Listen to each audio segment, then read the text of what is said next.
Guys, magmamassage tayo ngayon. Tawag Swedish.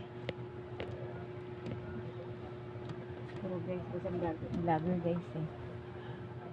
Yan. Una muna, isapin siya. Warm up muna. Dry massage muna.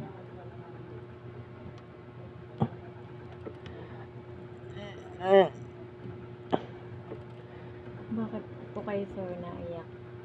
Hard ba? Masakit? Naipit yung ano ko eh. Kaya pala. Okay lang po ba pressure? Opo. And then, huwag niyo pong ididikit yung ano niyo, katawan niyo.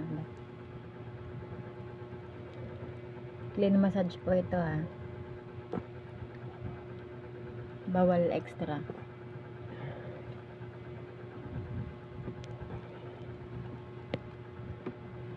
Yan, bago niyo siya i-oil, syempre may warm up muna. Dry massage. Tandaan mo rin ha, para alam mo yung pintura. Para pag tinrain ka, marunong ka na. Warm up mo muna yan.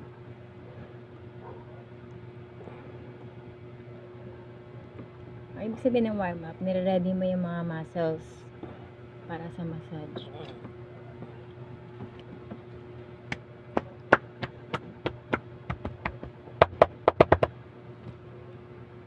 Ang tawag doon, lapping, tapping.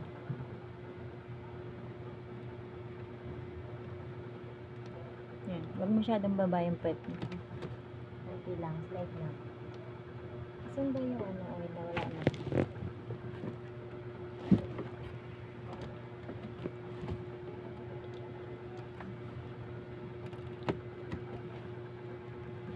Yan, sa. Pero sa totoong massage ba, bawal naka-short ha. Dapat naka-scrub suit kayo.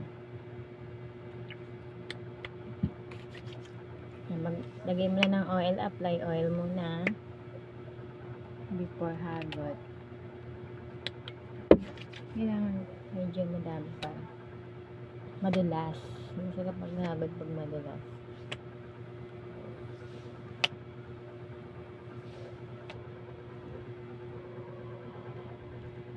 Yan. Ang tawag dito, hagod dito is effleurage. Kailangan may bilang. 1, 2, 3. Yan. Pag buong palad gamit, effleurage ang tawag. Pag tamdaman gamit, ito, ang tawag, petrissage. 1, 2, 3.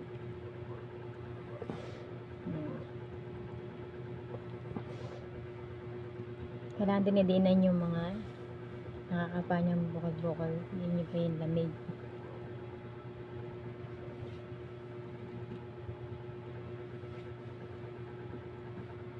Usually po, ito yan sa shoulder, magtatabi yung mga lamig. Yan yung mga pagbukol dyan sa balikat. Kasi, yung balikat ang madalas magtrabaho, gumalaw. Kaya, yan lagi lamig.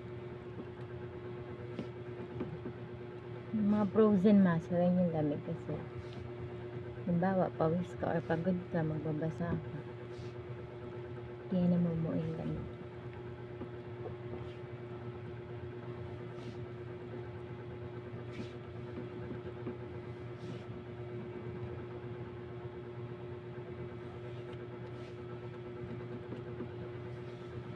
Maganda, dapat din yung sa may balakang dinadaanan din. Kasi minsan masakit yung mga balakang natin. Pag medyo hard yung client, pwede yung gumamit ng kamao. Tawag dito knuckles. Yan, pag yung kamao gamit mo, tawag knuckles.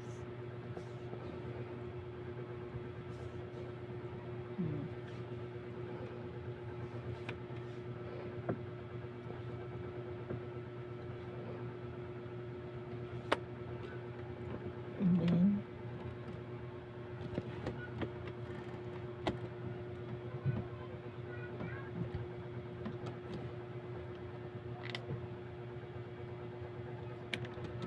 Tulog na po yung client ko. Ay, gising pala. Ayan, tadaanan dito sa Bulacan.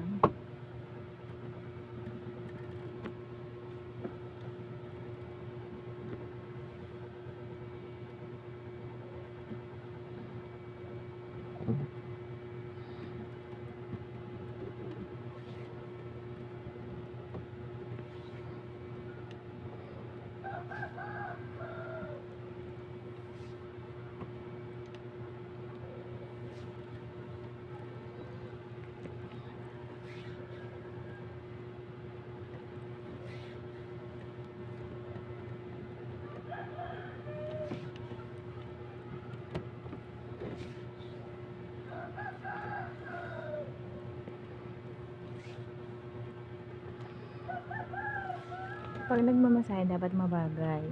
Mabilis pa nga itong ginagawa ko. Mas mabagal, mas nakaka-relax sa client. Kung pwede slow motion, ganyan slow motion. Pero medyo madiin. Ayan. Ayan mo yung braso. Pag sobrang hard ng client, pwede kang gumamit ng siko. Ayan dito. Okay ba yung pressure ko, sir? Okay lang po. Tandaan mo rin, sir, para alam mo. Ayan. Pag hard yung client, siko gagamitin. Okay lang. Okay.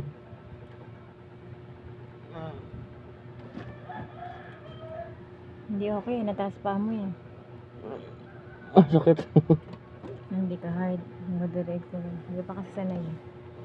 Pero yung mga sanay, okay lang yun. Pero pag lagi-lagi ka nagpapamasahe, manhid ka na, hindi mo naramdaman. May client akong ganun. Kahit anong siko mo, parang walang naramdaman. Sanay eh. Sanay magpamasahe. Bato-bato na. Pag sa kamay naman, ganyan. Lagi may bilang. Kung ano yung ginawa mo sa kabila din mo. Una muna is sa inner. 1, 2, 3. Tapos dito ng tatlo rin. 1, 2, 3. Ito naman sa baba. 1, 2, 3. 1, 2, 3. Tapos palad. Diinan mo yung palad mo sa appeal dito. Tapos bawat daliri.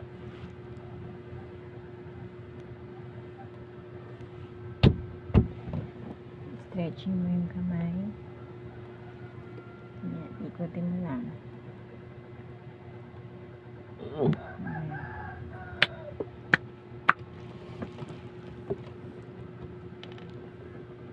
Importante dito, dito lang nagdalag mo siyang dadaan. Sa may shoulder. Yan, dito ang lamig. Kaya dapat laging dinadaanan dito. Durugin mo talaga yung mga nakakapa mo bilog dito. Yung bukol-bukol.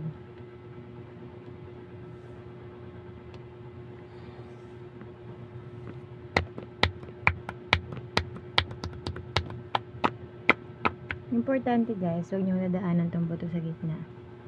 Kasi delikado yan, yung bawal. Tsaka yung mga buto-buto bawal din. Sa muscle lang kayo. Gandaan. Yan.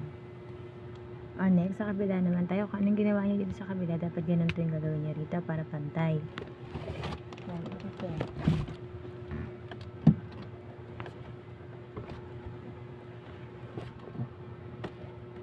Excuse me po.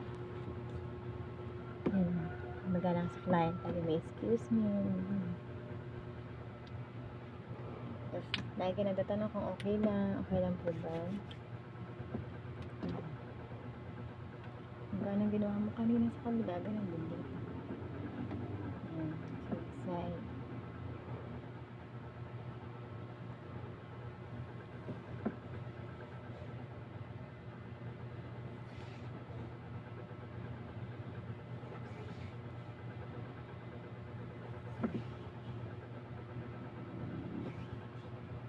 Parang bumasahe ka lang. sinasama yung katawan para kang nasaya. Para may feelings yung pagod mo. Tsaka mas pagkasama mo katawan nagkakaroon ng pressure. Nandiyan yung pagod.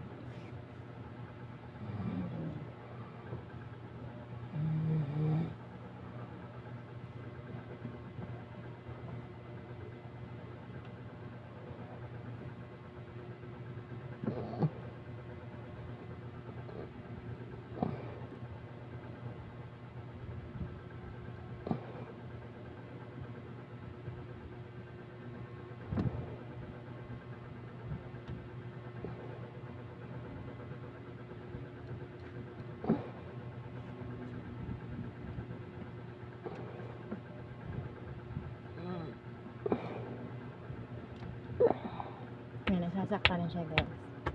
Mataas na yung paa. Hindi pa hard yan, moderate lang ako eh. Lalo na pag nakaranas ka ng therapist na hard.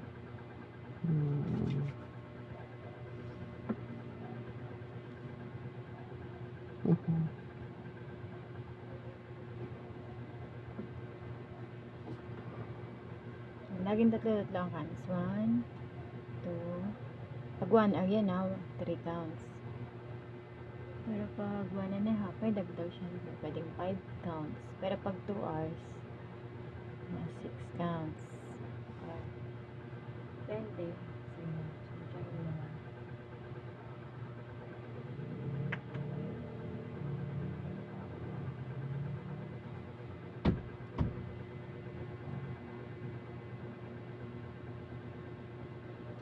Pagtapos nun, ito ka naman sa uluhan, nahagulin mo siya. And then, dadaanan mo ulit yung mga gamit dito sa shoulder. Dudurugin mo. Ngayon, pag nadurog na, pabalik ka naman dito sa may likod.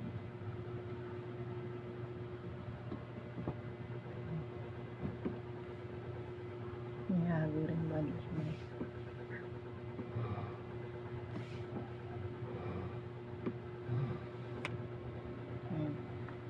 Minadali ko lang pero mas matagal, mas masarap. Tapos pag tapos na, ayan, press mo ulit.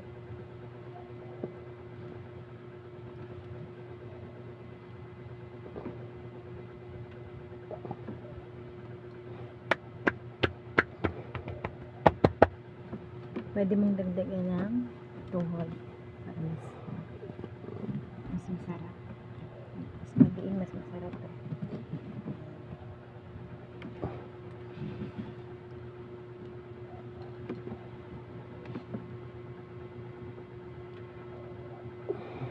Yan. Pag gusto ng client na mas hard, pwede mo siya pakan.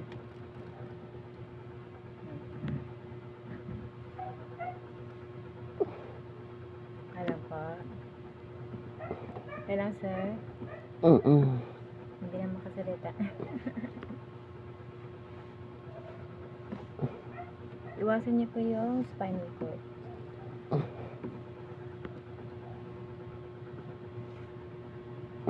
Ingat din po kayo. Pwede kayo madulas and then ma-broken yung buto ng client. Ayun,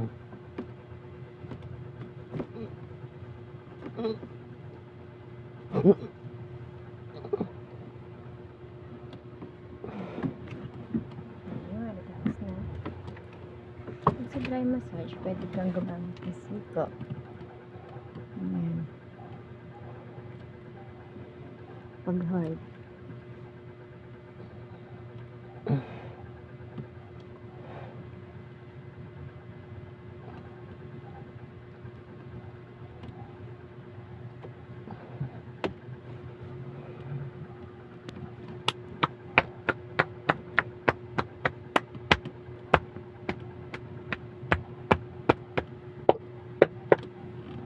Naka 14 minutes na ako Good pa lang yun. And then, stretching sa likod ganito. Kasama rin sa thigh. Kapit, sir. Kapit sa braso ko. Kapit. Kabulado. Matigas ang ulo ng client. Blingi-blingi po. Kapit po. Kapit maigi. Taas po ulo. Medyo mabigat sa client.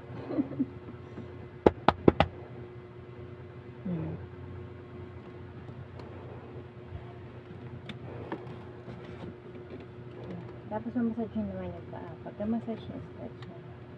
Taas yung paa, sir. Taas. Relax. Taas mo. Straight mo. Ganyan mag-stretching. Press. Press. Press. Yan. Yakal. Yakal. Anong yakal? Magaling. Ano masala tayo? Dasal.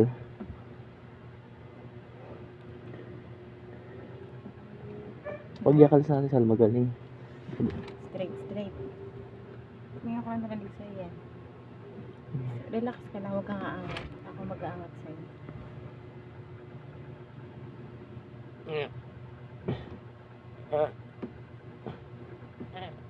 Ang galing ah. Yakal si Narna.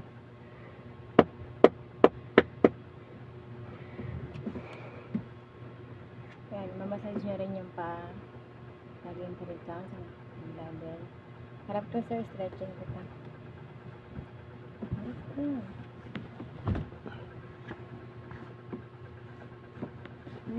Be afraid to.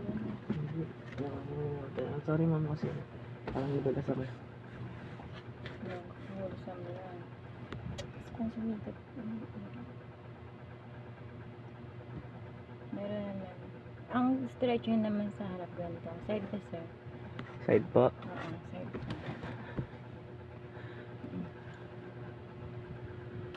Okay, side ka.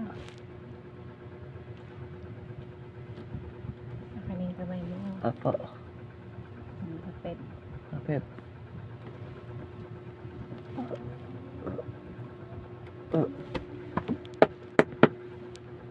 Wala. Malakas po kayo, Ma'am Vera.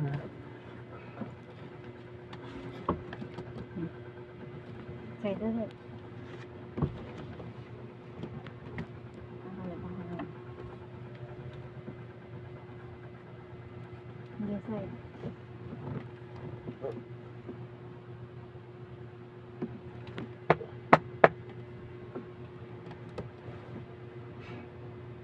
Opo ka naman. Ito ka harap sa camera. Ha? Camera ka harap. Opo.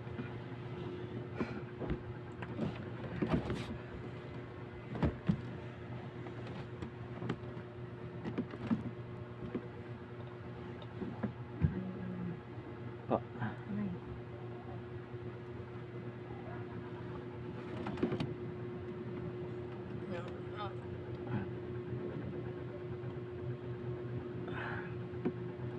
Okay.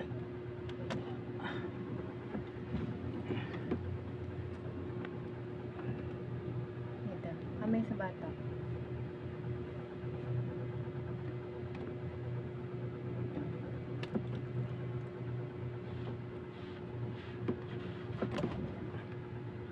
One, two, three. Go.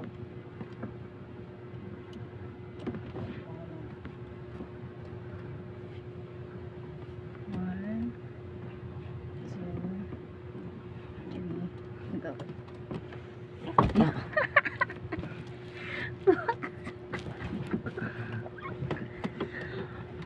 It's a funny video.